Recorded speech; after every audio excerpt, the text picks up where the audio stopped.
When my phone rang on Christmas Eve, the background noise was a deafening wall of screaming toddlers, clinking glasses, and my mother's hyperventilating breath. "Where on earth are you?" she shrieked, her voice cracking with sheer panic. "Everyone is already here.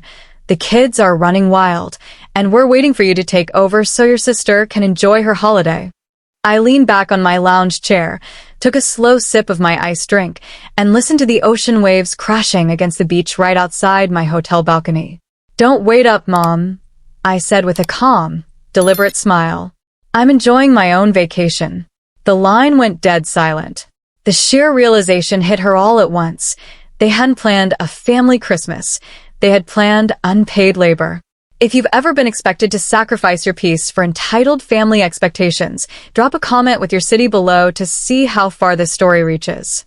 My name is Clara, I'm 32 years old, and for as long as I can remember, I've been the designated fixer in my family. Single, child-free, and running my own successful consulting business, my relatives always assumed my time was somehow less valuable than theirs. If someone needed a last-minute ride to the airport, a dog sitter for a long weekend, or help moving across town, my phone was always the first to ring. But nothing prepared me for what happened a week before Christmas. I had driven over to my parents' home in suburban Sacramento to drop off their holiday gifts early, wanting to avoid the storm system projected for Christmas Eve. Stepping inside through the unlocked side garage door, the house was quiet except for the low murmur of voices coming from the kitchen. I was about to call out a warm hello, but something in my mother's voice stopped me dead in my tracks. "Don't stress about it, Vanessa," my mother was saying, her tone casually reassuring. "You and Mark go ahead and book that spa day in Lake Tahoe for Christmas Eve. Clara will be here." I froze near the hallway pantry, holding a stack of wrapped presents in my arms. "Are you sure, Mom?" my younger sister Vanessa replied, her voice laced with that familiar, spoiled entitlement. "You know how Clara gets about her schedule. What if she made plans?" My mother let out a sharp, dismissive laugh that felt like a slap across my face. "What plans could she possibly have? She doesn't have kids, a husband, or a real family to manage. She's coming down for the holiday anyway. We'll just tell her when she gets here that we need her to watch your 3 boys and cook the Christmas Eve dinner so the rest of us can actually relax for once." Honestly, it's the least she can do considering how easy her life is. Standing in that dim hallway, my hands began to tremble. Not a single person had called me. No one had asked if I was available. They hadn't planned a family celebration. They had planned an unpaid domestic shift, treating my boundary-free life like public property. Standing outside that kitchen, every instinct I had urged me to burst through the door and unleash years of pent-up anger. I wanted to scream at my mother for reducing my life to a series of conveniences, and at Vanessa for assuming my child-free status made me her personal, unpaid nanny. But as I took a slow, deliberate breath, a cold clarity washed over me. Confronting them right then would solve nothing. They would call me dramatic, turn on the tears, gaslight me into feeling guilty, and spend the next week badgering me into submission. If I wanted to win this game, I had to stop playing by their rules entirely. I quietly set the wrapped presents on the entryway table, turned around, and slipped back out through the garage without making a sound. The moment I got into my car, my heart was pounding, but my mind was completely focused. I drove straight back to my apartment, opened my laptop, and decided to gift myself the Christmas I actually deserved. I found an exclusive, secluded mountain resort in Sedona, a place far away from Sacramento's icy winter gray. I booked a stunning private cabin with a heated outdoor tub, panoramic floor-to-ceiling forest views, and a full-service holiday package that included gourmet meals delivered directly to my door. It was non-refundable, wildly luxurious, and completely out of reach for anyone trying to track me down. Over the next 4 days, the family group chat became an absolute masterclass in passive-aggressive manipulation. Vanessa dropped subtle hints like, "So glad we'll have extra hands for the boys this year," while my mother sent texts asking if I could bring extra groceries and arrive early on the 23rd to help set up. Instead of arguing, I played the long game. I replied with vague, unbothered messages. "Sounds like a packed week for everyone.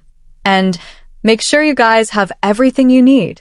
They were so blinded by their own assumptions that they interpreted my polite neutrality as complete compliance.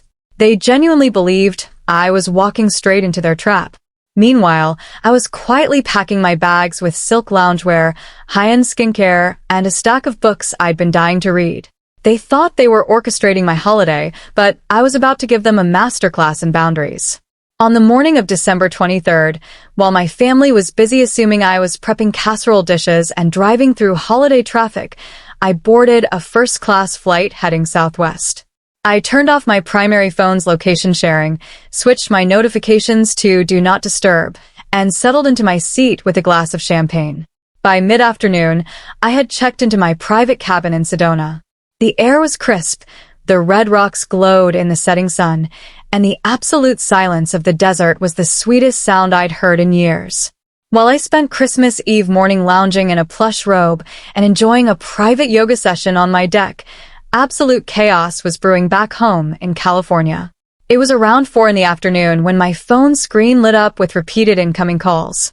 First from my mother, then from Vanessa, and then 3 back-to-back texts.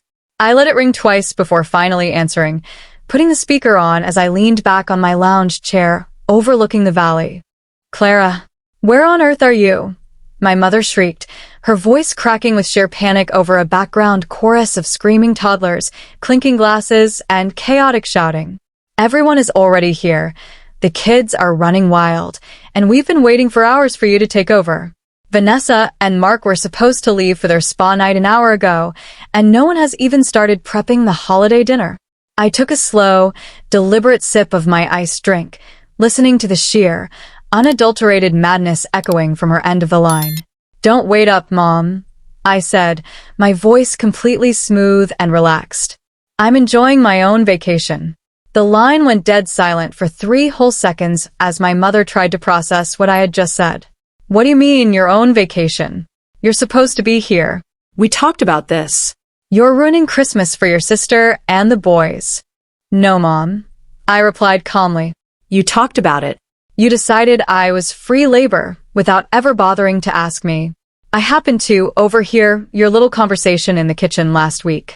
So instead of spending my holiday as an unpaid babysitter and cook, I booked a luxury cabin in Sedona."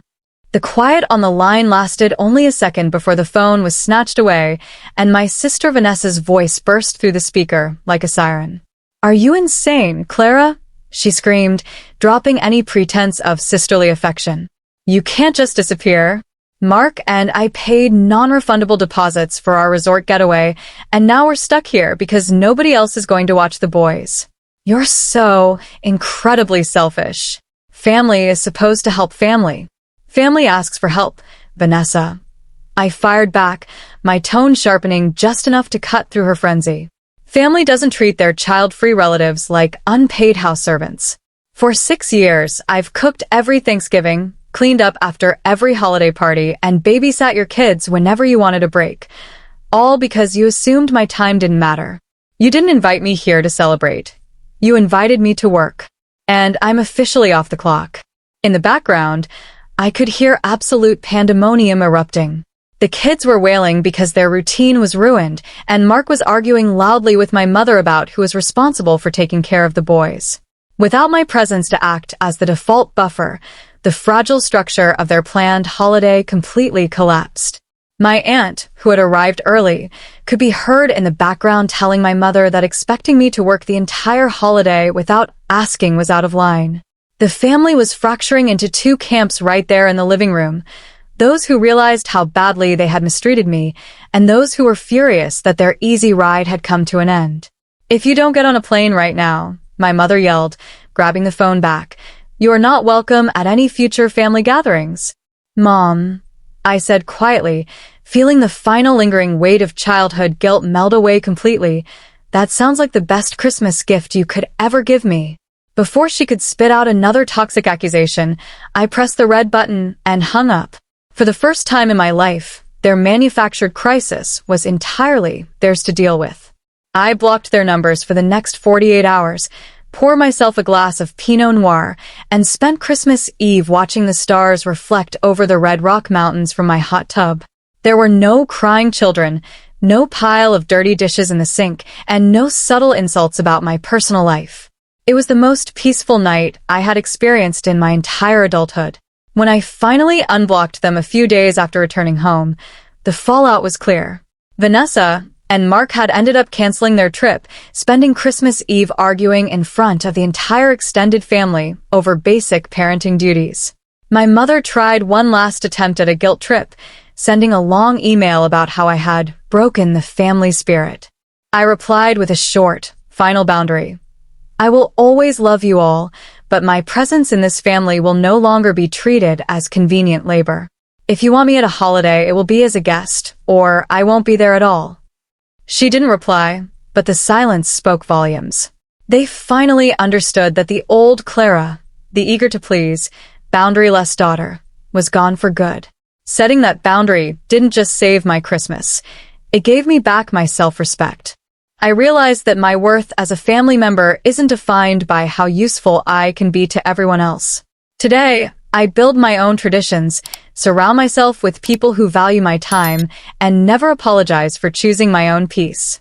What would you have done if you found out your family was planning to use you like this? Would you have confronted them right away, or walked away quietly like I did? Comment your thoughts below. And if you enjoyed this story, don't forget to like, subscribe, and check out the other story on your screen right now for another crazy family dynamic. Thanks for listening.